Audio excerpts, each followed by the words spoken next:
Angel. He's from CIMAT, Guanajuato. He's going to talk about specialization of cycles and the K-theory elevator. Well, thanks to Ernesto and the organizers for inviting me. It's a nice place to be and it's a nice conference. Thanks to all of you for coming here. We are retired and we just have lunch, but thank you for coming. So let me try to, this is a joint work with a lot of people. Charles Donat, Matt Kerr, Pedro Luis del Angel, Stefan Muller-Stack, and Deepan Patrick. It's still work in progress, so let me tell you what we have done so far. So let me first begin with telling you what the Higher cycle, Chow cycle is, and the Higher Chow groups. So take any quasi-projective variety, and then define the group of just the group, free abelian group generated by irreducible subvarieties of codimension R.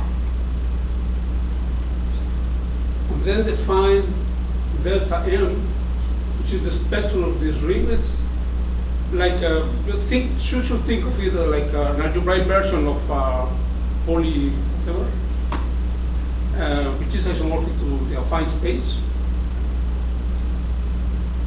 And then define the cycles on this group, but now for W cross delta M, such that met all phases properly, meaning the codimension is what you expect it to be. Right? You don't want it to be tangent, you don't want it to be contained with the phases and so on and so forth. Then Spencer Bloch considered the homology of this complex, and he called the homology of this complex the Higher-Chow groups for topic. There is an alternative definition, which is, well, this is a complex because you have a differential. You can restrict to every phase, and then you take the sum, the alternate sum of the restrictions. This constructs the complex, and then it makes sense to take the homology of the complex. There is another way to see this, an alternative definition, which is considered the so-called cubical version, P1 minus 1 point to the M. So it's isomorphic to the affine line. But you don't want to, let me say. So you take some power of this, then you take the restriction to 0 and to infinity, take the difference. That's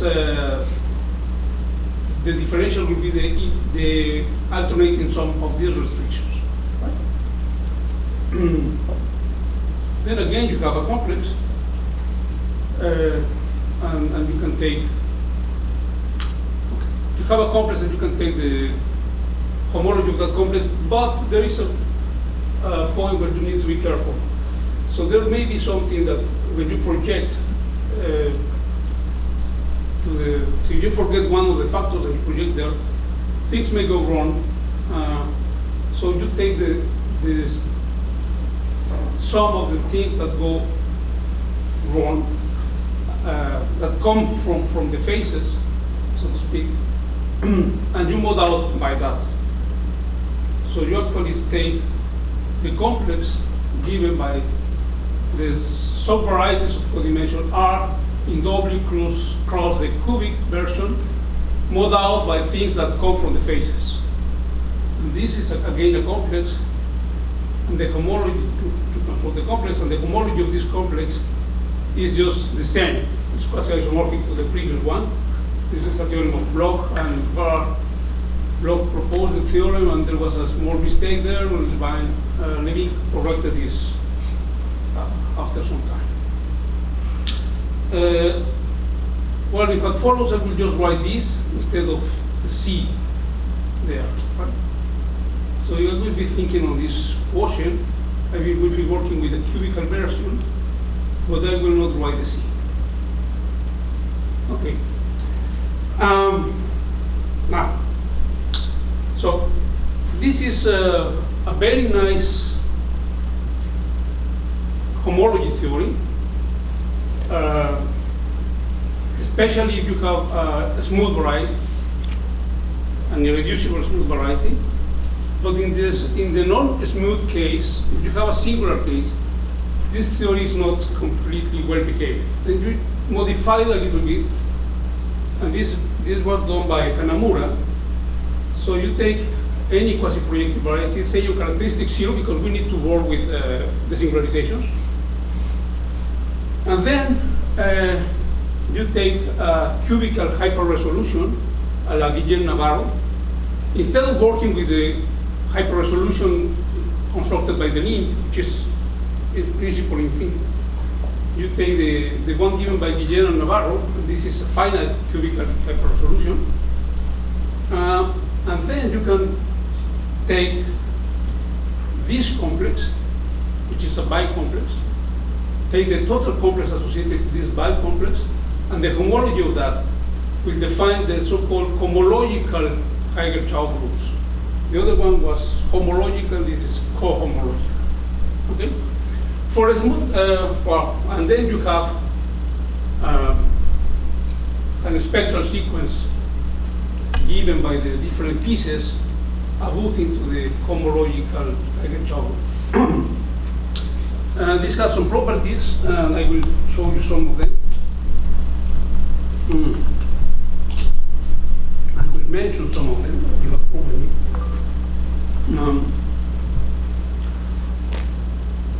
So in particular, this has a ring structure. You can intersect things. This is covariant, contravariant, sorry, for any map between schemes. Is covariant for proper maps of relative dimension D. And for a smooth scheme, you just get the same. The hyper resolution by Navarro and Guillen is just the same scheme, so you get nothing new. Okay. Let me just show you one example. Assume S is Y cross Q, where Y is smooth and Q is a rational nodal curve. Then this will be a typical cubical hyperresolution. You have two embeddings of Y cross P1, namely to the Y cross 0 and Y cross infinity, and I am assuming that 0 and infinity are going down to the nodal point in S, in Q, right? So the spectral sequence, this spectral sequence, which is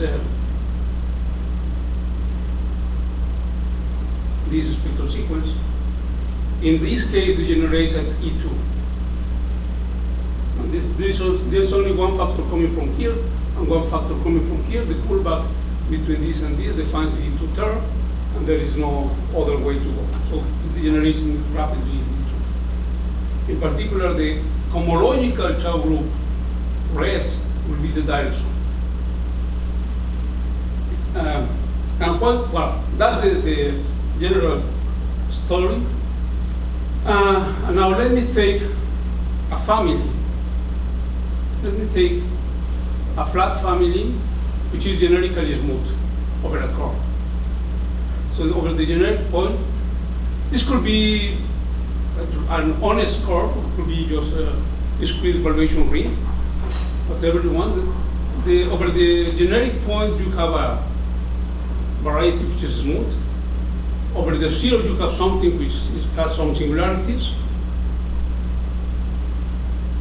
So this is proper and generically smooth. Then you have two maps. One to the, which just the restriction to the generic fiber, and one which is induced by the restriction to the special fiber. Okay? This is nothing surprising, but if we go back to this example, say now I even replace Q by a product of rational and nodal curves, then you can further project to this summand, and you could think of this as an elevator map.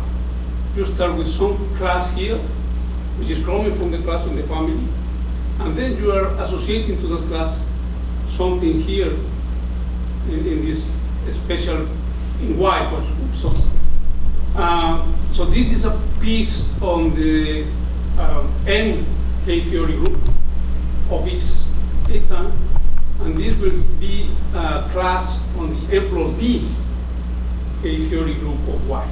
That's why we call it an elevator. Now, so you take a class here, then you have the class in the generic fiber. You can also just intersect the class with X0, so you get a class in the homological Geiger-Chow group, but you also have the class in the cohomological Geiger-Chow group. And you have the three things. And you have Abel-Jacobi maps. So you have an Abel-Jacobi map from this group into the intermediate Jacobian. You have an Abel-Jacobi map from this homological Geiger-Chow group in the Jacobian for the singular variety. You have to be more careful in defining the Jacobian of the singular variety. But this has been done by Matt Kerr and James Lewis using distributions. And in the smooth case, the intermediate Jacobian is just this, the usual intermediate Jacobian. So let me think now in a family which is defined over the curve minus 0. You can think of this as a point of this. Then you have a cycle there. And you have local systems. Yeah? You have the constant system Qn over here. You take the Dirichlet image, some Dirichlet image, will give you a local system here. You can think of this as a variation of mixed structures. And you can consider the canonical extension to delta of this variation of mixed structures. Then you have the monodromy operator acting here to take the extension of the local system to delta to 0. Well, take this bundle that will define you the extension of the local system to 0. Then you take Berlin, like just yes, the fiber at 0 with the Hodge filtration and the weight filtration induced by the monodromy with the limit mixed Hodge structure. A higher normal function can be seen as an admissible variation of mixed Hodge structures, meaning we have an extension of the variation of mixed Hodge structure defined over S star, this one, and this constant Hodge structure over S star. You have an extension, and then you call this extension a normal function. There is another definition of normal function, but it's equivalent to given the extension. So the action of the nilpotent matrix associated to the monodromy extends to the fiber, to the local system here, and we have the Clemish-Smith sequence, exact sequence, where I just call this the map from the Hodge homology, the mixed Hodge structure on the fiber, on the special fiber, into the limit structure of the generic fiber. Then there is a canonical extension of the, so remember here, if you forget about the limit, you have Jacobian variety, intermediate Jacobian associated this. So with the limit structure, using the monodromy filtration and the wave filtration induced by the monodromy, you can define here a canonical extension of the intermediate Jacobian, which is this one. And in particular, you can take the fiber of this on 0, we call it the limit Jacobian. And this map will use a map for intermediate Jacobians. So maybe I was too fast in arriving here. Let me go back some slides, sorry. The point is the following. You have this class which is living in the family, this class which is living in the generic fiber, and these two classes living in the special fiber. For this class, you have the Abel-Jacobi map, the usual Abel-Jacobi map, For this class, you have another average Jacobi map, and you want to compare the images of these two. But you cannot compare them like that because they are living in different places. So this is living in the average Jacobian of the generic fiber, and this is living on something on the special fiber. Right? So you need to do something in order to compare it. And this something is precisely this map. So you have something here, and you can interpret this as something living in here, which is on every fiber essentially. So the theorem is if you have a semi-stable deformation at 0 and a class on the puncture family, which is, let's say, homologous to 0 in order to be able to define the average Jacobi maps. If the images of the average Jacobi maps are admissible for generic eta, and the residue is homologically trivial as well, then the limit is living in the image of this induced map. Moreover, if the class itself is a restriction of a class in the family, I mean, if you can extend this class to the whole family, then the image of the limit of the average Jacobian maps is essentially the same as the Jacobian of the restriction to the special fiber, but now push it over to the generic fiber. And that's the theorem. Well, no, thank you.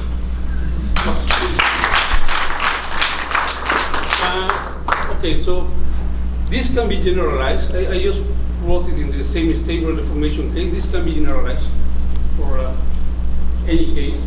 But then you need to be more careful about how you define this, this limit structure, this limit Jacobian. But you can do that. And there is also a theorem interesting. Thank you. Are there any questions? In the classical case, there's a finite group. Yes. Or in these general cases, is there a similar finite group that is sort of picking up the different components that you can get? Exactly. So the point is precisely that's what I mean when I say that you have to be more careful in defining this. The monodromy operator will not be unipotent. It will have some the semi-simple part will have some order. Then you have to take a cyclic cover of the construction, the whole construction, and you go cover this cover, or the cyclic cover. And there you define this not precisely on the original limit structure, but on the side of the structure defined over the cyclic cover. That's a nice idea. You know of whom. More questions?